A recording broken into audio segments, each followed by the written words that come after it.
du bien-être donc de nos peuples. Je m'en vais m'excuser auprès des anciens que je pourrais vexer dans mes propos à venir. L'africanité oblige, les droits d'aînesse, je me dois de m'excuser. Camarades, j'ai quelques questions donc de ma génération, mille et une questions qu'on se pose. Mais nous n'avons pas de réponse. Et il se trouve qu'ici, nous pouvons laver donc notre linge sale parce qu'on se sent en famille. On se sent en famille en ce sens que la Russie est une famille aussi pour l'Afrique. C'est une famille parce que nous avons la même histoire. La Russie a consenti d'énormes sacrifices pour libérer le monde du nazisme pendant la Seconde Guerre mondiale. Les peuples africains, nos grands-pères, ont été déportés de force aussi pour aider l'Europe à se débarrasser du nazisme. Nous partageons la même histoire en ce sens que nous sommes les peuples oubliés du monde. Qu'ils soient dans les livres d'histoire, dans les documentaires ou films, on tend donc à balayer le rôle prépondérant qu'a joué la Russie et de l'Afrique dans cette lutte contre le nazisme. Nous sommes ensemble parce que actuellement nous sommes là pour parler de l'avenir de nos peuples, de ce qui va advenir demain, de ce monde libre auquel nous aspirons, de ce monde sans ingérence dans nos affaires internes. Nous avons les mêmes perspectives et je souhaite que ce sommet soit l'occasion donc de pouvoir tisser de très bonnes relations en vue d'un meilleur avenir de nos peuples.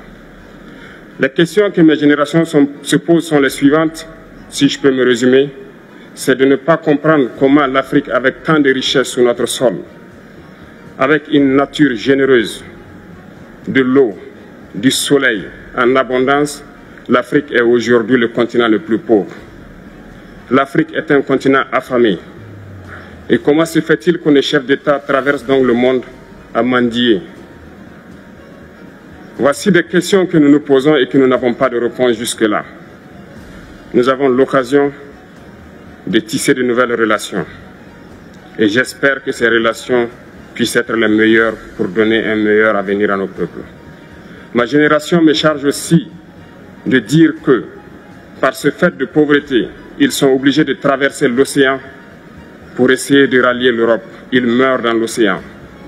Mais que prochainement, ils n'iront pas traverser parce qu'ils viendront devant nos palais pour chercher leur pitance quotidienne. Pour ce qui concerne le Burkina Faso, aujourd'hui nous sommes confrontés depuis plus de 8 ans à la forme de manifestation la plus barbare, la plus violente du néocolonialisme, de l'impérialisme. L'esclavage qu'on tend encore à nous imposer. Nos dévanciers nous ont bien appris une chose. L'esclave qui n'est pas capable d'assumer sa révolte ne mérite pas que l'on s'apitoie sur son sort. Nous ne nous apitoyons pas sur nos sorts, on ne demande pas que quelqu'un s'apitoie sur notre sort. Le peuple burkinabé a décidé de lutter contre l'île terroriste en mesure de relancer son développement.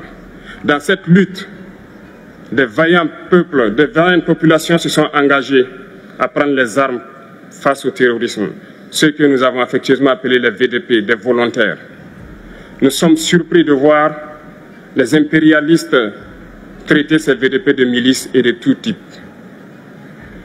C'est décevant, parce qu'en Europe, lorsque des peuples prennent les armes pour défendre leur patrie, on les traite de patriotes.